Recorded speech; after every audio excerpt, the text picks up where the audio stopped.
Welcome to these collaboration podcast episodes with Redline Racing. This week I'm joined by Daniel Cammish, the two-time British Formula Ford champion and the two-time Porsche Carrera Cup champion. In this episode, we'll be talking about his championship wins, the highs and the lows of motorsport racing. We'll also be discussing his journey, so make sure you hear the entire episode and you like and subscribe to this channel. Hi Daniel, thank you so much for joining me for the show. How are you? I'm very well, thank you. Yourself? Oh, very well. So let's begin by talking about the 2021 season. How do you feel about the car? How do you feel about this new season post COVID-19? Yeah, I'm looking forward to it. It's a bit of a wait still. You know, we don't actually start racing until June, so I'm kind of sat here looking forward to getting going. To be honest, you know, we've done a few days testing already, but usually, like by now, we'd be like in the thick of testing and we'd be out quite often. But we've just got a bit of a gap. We're just waiting to get going towards the end of next month. Otherwise, we're just going to be. We're already, you know, we've still got till June, so we're still a little while away from the start. So, but no, seriously looking forward to getting going. I think it's going to be great to have the fans back. You know, last year the fans weren't at the circuit, so I'm very much looking forward to having fans back at the track. I think for most of the drivers, I also spoke to Jake and Josh about this. Even they had the same saying. I think once the fans are back on the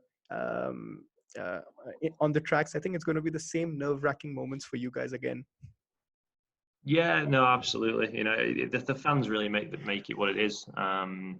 You know, as much as we're in the car and we don't see them when we're actually in the race, certainly after the race, post-race, you know, that involvement that you get with the fans is really quite special. So, no, it's certainly not been the same without them. So, looking forward to getting them back soon. Right. So, talk to me about your racing journey. I think you got started with racing, or you got interested in motorsport from 2019 about the karting season, from the karting series. So tell me about that. How did it all start, and what made you interested towards motorsports? Yeah, I started karting. It was 2004 actually. I started in karting quite a long time ago. So I was in karting. I started mainly it was my dad was just really interested in motor racing. He'd wanted to do it himself for a long time, but never had the opportunity. And when I was old enough, he couldn't wait to let me have a go. Really, it was certainly his passion that got me started. In 2004, I really started. I was about 13 years old. And I've been doing it ever since, really, you know, motor racing. So we started just locally, doing some of the local tracks before progressing into the British Championships, and then on into the European Championships in karting. And then 2008 was my last year in karting, which I travelled all over Europe and enjoyed it very much. But, you know, it was time to try and get into cars, which, to be honest, hadn't really been on my career path. It wasn't really something I looked at, but it kind of happened by chance. And went car racing in 2009. So I've been car racing just over 10 years now, really. This will be my 11th, 12th season, I think, in cars. So, yeah, it's been a long old journey.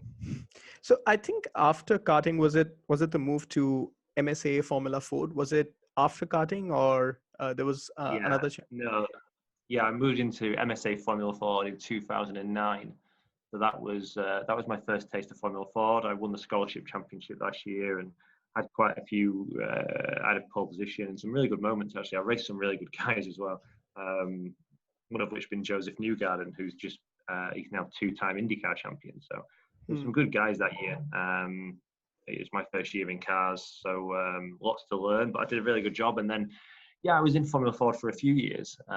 Did Formula Renault as well against some really good guys in 2011. I raced guys like Oliver Rowland, who's in Formula E now, Alex Lynn, Formula E, Jack Hawksworth's out in America racing for Lexus. So there was lots of good guys around at that time.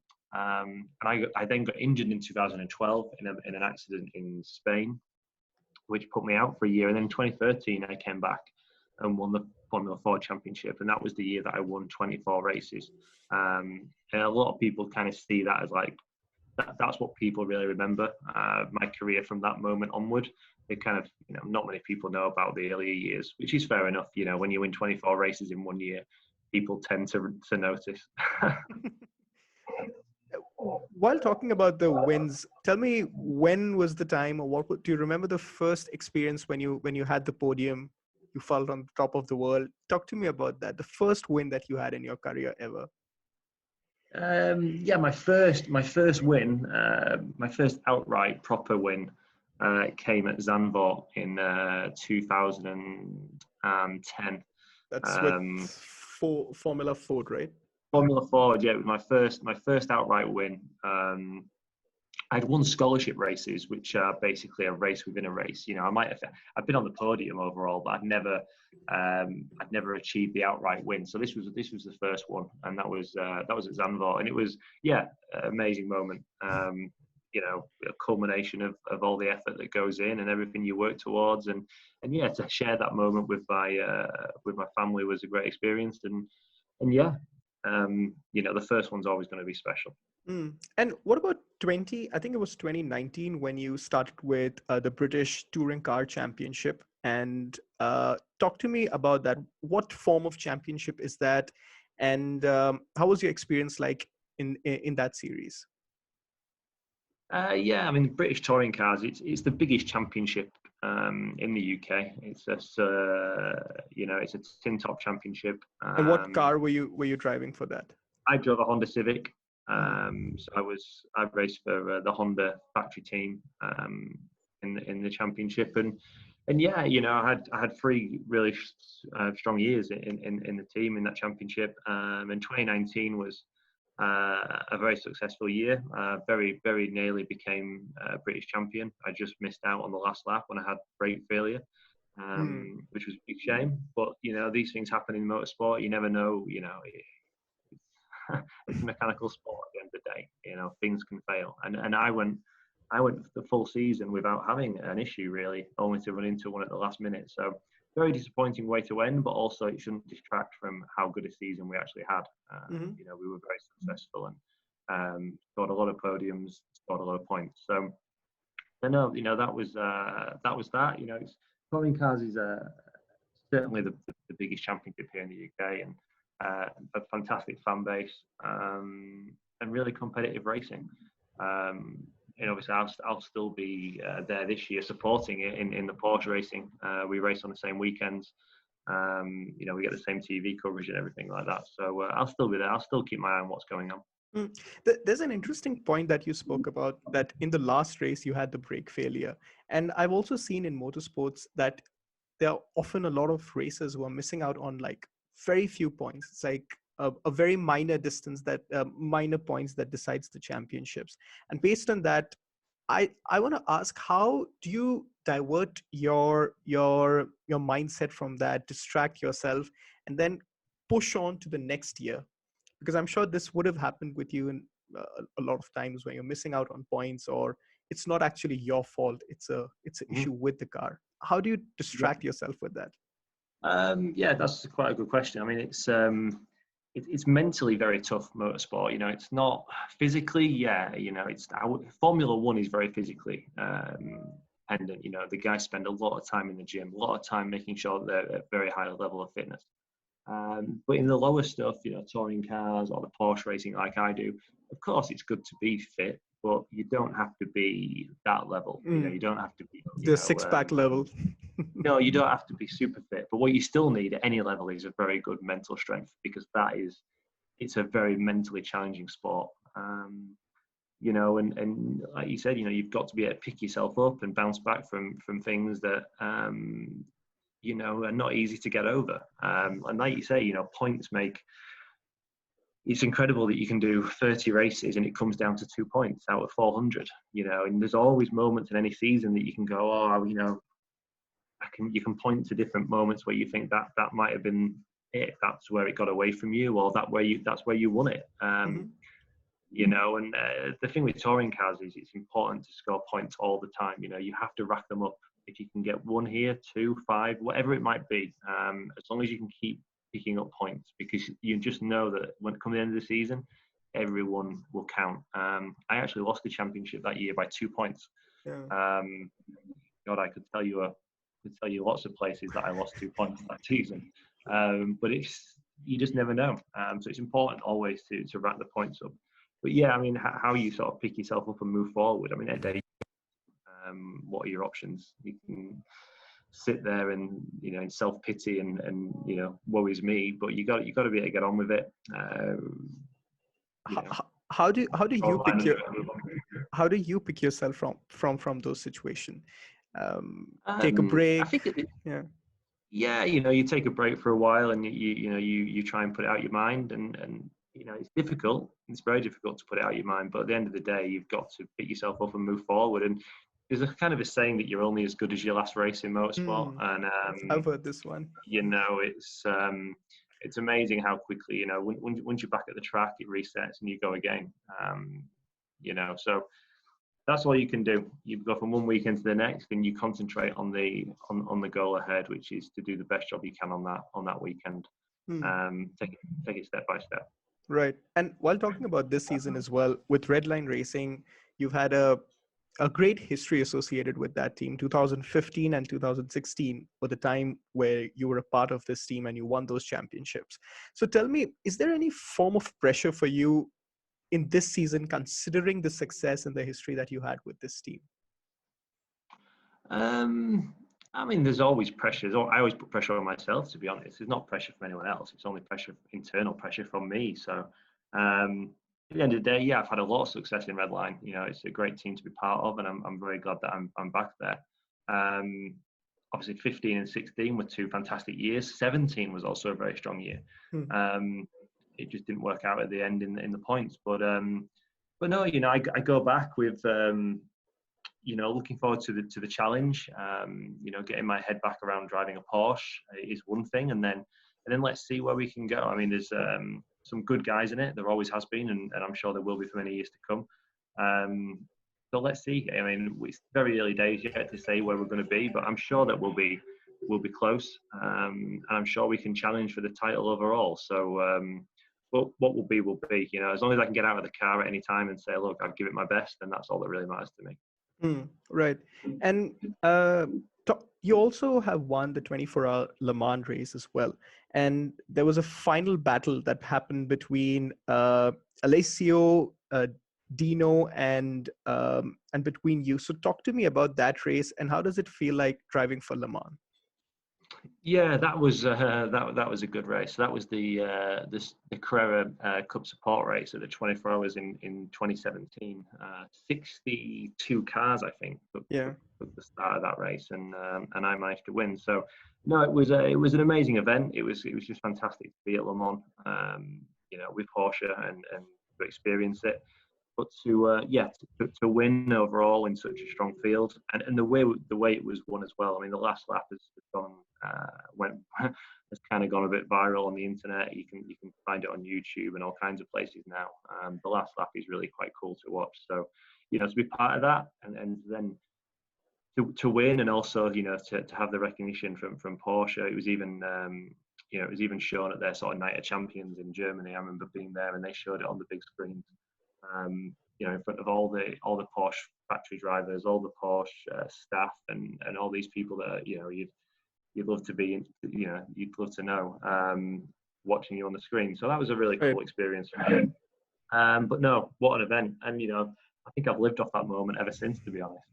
People still talk to me about that one race. So no, very cool race to win. What about the battle, the last lap battle? Talk to me about that. The weird thing for me was I didn't even know it was the last lap. We had no way of knowing, or I didn't have a way of knowing that it was the last lap. We didn't have pit to car communication in my car. Some drivers did, not all drivers did. So I had no idea it was the last lap. I'd led the majority of the race anyway. The thing with Le Mans is the straights are so long, it's very easy to kind of tow back up to the guy in front. You can't really get away. I made a slight mistake defending, and Rivera slipped past. But I knew that he wasn't quite as strong as we were on the brakes. I'd seen that from earlier in the race, and also with him being behind me, I could see where he was a little bit weaker than I was. And we were coming up to Indianapolis, which is a very fast right-hander. And I was on the outside, and I just had a feeling that he would brake before I did. I was hoping he would, otherwise it would not have ended quite so well.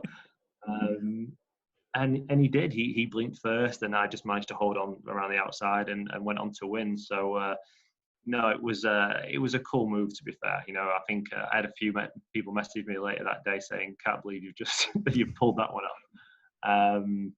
So yeah, it was a special race, and I was determined. You know, I wasn't going to lead there without victory after leading so long. You know, it never really crossed my mind. I'm just glad that I did it when I did. As I say, I didn't actually know that it was the last lap.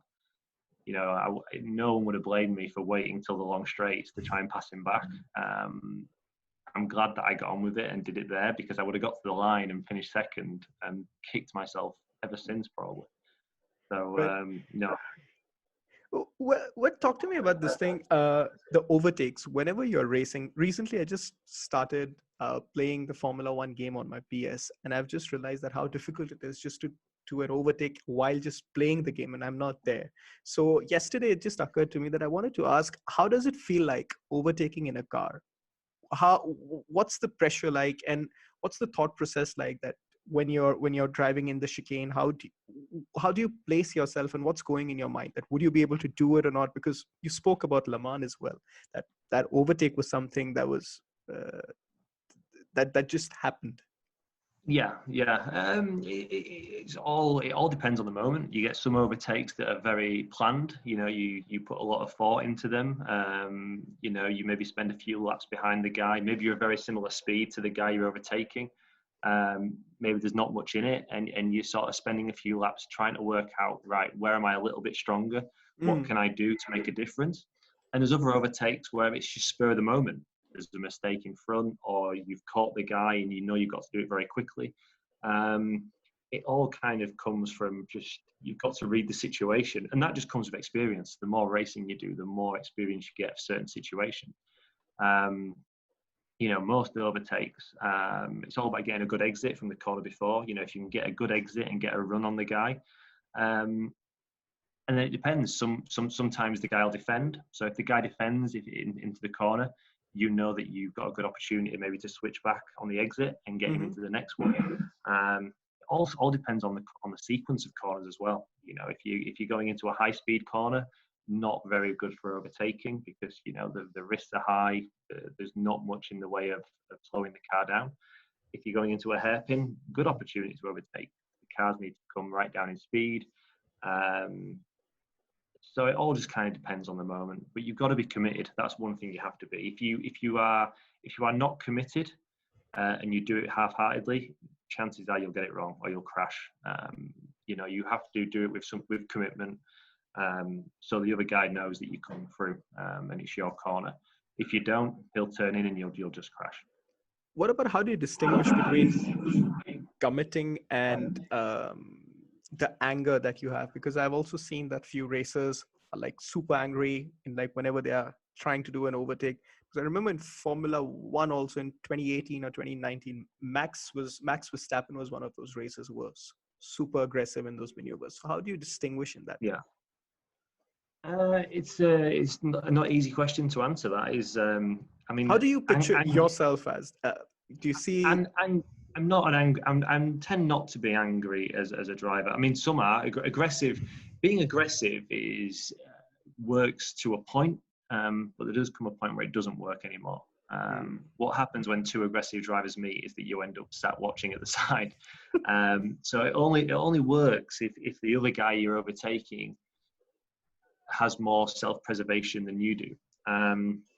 So there are times, I mean, for example, if I was to be involved in a race and I was knocked off, for an example, and I ended up at the back, I guarantee I would come through with much more aggression than I would had I not been, just because the adrenaline's pumping and you are in your mindset has switched from preservation to I'm coming back through, and that's that basically.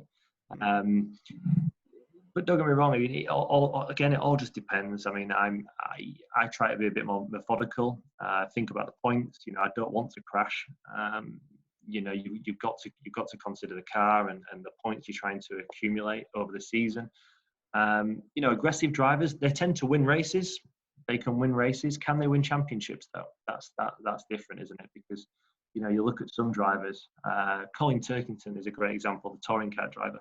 He's a 4-time champion. He didn't become a 4-time champion because he spends all his time crashing into people. He's a 4-time champion because he works out the points. He knows when to attack and when not to attack. He knows when he's better off just finishing 5th rather than risking it to finish 4th. Whereas there's some guys that are only interested in the there and the now. Can I win this race? Yes or no? They don't worry about tomorrow. And you might get guys, like I say, that like that who can win races and they have their moment, but can they do it consistently over a season? Potentially not. So all depends on the race. As I said, like the Le Mans race is a good example of that. That was a one-off race that was happening once every 3 years. It's worth taking a risk, isn't it, to win that race? Right. There's no doubt about it. That was for me. For me, the risk was far worth the reward. Had that have been the normal race, that part of a longer championship, and second would have been a really good result. Well, maybe you think about the bigger picture. And when you're talking about the races and coming down to the final few questions, talk to me about any racing incident or racing accident that may have happened with you that has led a huge impact as a racer for you. Maybe changed your perspective towards it, made you less aggressive. Because I've asked this question with other drivers as well, and I'd love to know, talk about that incident with you as well. Good question. I mean, I've had a few. I mean, the main one that springs to mind is I got quite badly injured in 2012. I actually fractured my pelvis in a race in Spain. I mean, that one that changes things. Was it this one? Right. Yes, that's it. Yeah. So this is that's not. So that guy is I can't remember his name now, but he was quite badly injured. He had a broken leg, I believe, and I think his hands device actually snapped, which is, the impact was huge. But if you rewind that, I was the guy that he hit. So the blue car, is this your car or? No, so that's not me. So if you pause it now. Yeah. Oh, well, yeah. So that's my car behind his there. You can sort of see, I'm basically the car that he hit. Is it this one?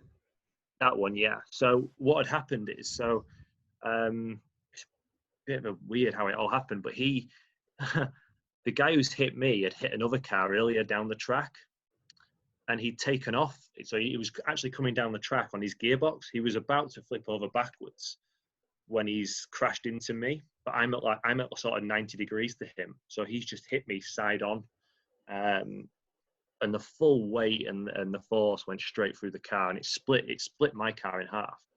The problem is all that energy, like, he was hurt, but as you know, with any accident, if it looks, if all the energy kind of gets wasted, and you're quite safe, it's when it comes to a dead stop very quickly that it hurts, and all that energy just went straight through me, and yeah, I say it cracked the car in half, and I ended up with a fractured pelvis, and but to be honest, what more than that, what hurt was, two things caught me out. One was that I actually, in the accident at that point, I hit my knees together, and I'm sure people have done that, where they kind of catch their kneecaps, and it gives you like a dead leg. And I did that about as hard as you could before you kind of you crack your kneecaps. So I couldn't feel my legs for about 2 minutes, and I just sat there absolutely petrified that I was going to be paralyzed, absolutely scared to death, because I just could not move my legs. That was frightening, real frightening. And it was hugely overwhelming as well when I could feel the sensation coming back and I could move my feet and my legs. I remember just being so overwhelmed that I was going to be all right. The second thing was, when I was in hospital that night, I got a guy contact me. I've got some pictures if you want to see them, but I'm not sure you're going to want to see them. And I said, oh, go on then, let's have a look. And what's really quite scary is that in one of the still images, the rear wheel of the car that hits me must be about there from hitting me in the head. And there's no way I would have survived that. That would have killed me. So that was quite hard as well to know why. Why sort of I got away with it, really, or why wasn't it my time? You never know when something like that's going to happen. That car could have hit the car again, and it could have come down the track, and it would have gone a completely different direction. It just happened to go dead straight for where I was. But I got away with it, and I don't know why that was. But it does make you think. Do I want to go racing? Do I want the risk? Do I want to get back in it? I had a year out, not for any reason other than I needed time to recover with the injury, and also I wanted to make sure that when I did come back, it was in the right thing. But I came to the conclusion that for me, I wanted to race. It's what I love to do. It was a freak accident. I could race for another 50 years and never be involved in a similar thing again.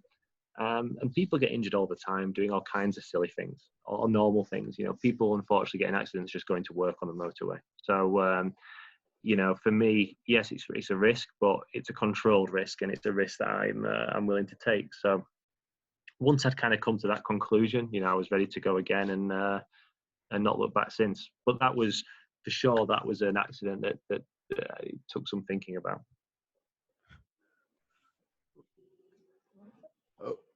All right. And wow, I'm just still stunned with the image that you were talking about, with the accident and all. Yeah, I do have that image somewhere. I'll have to try and grab it out for you. Okay, I would love to see that image. And to end this podcast on a bit of happier note, yeah, a more positive point. What about the time? Talk to me about the moment where you witnessed let's say the happiest moment in racing, the most fulfilled moment, and when you walked out of the race, you were pretty satisfied with what you did.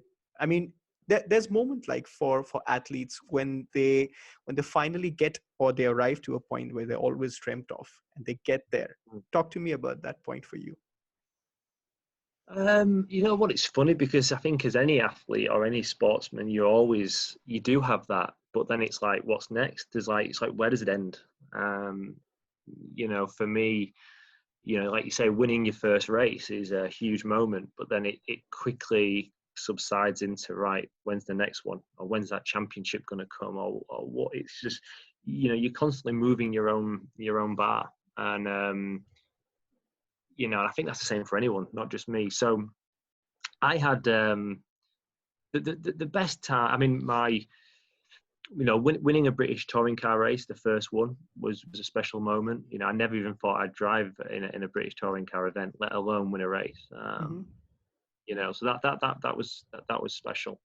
I won some really cool touring car races as well. I won ones in the rain on slicks, and had some really good races that was that were special.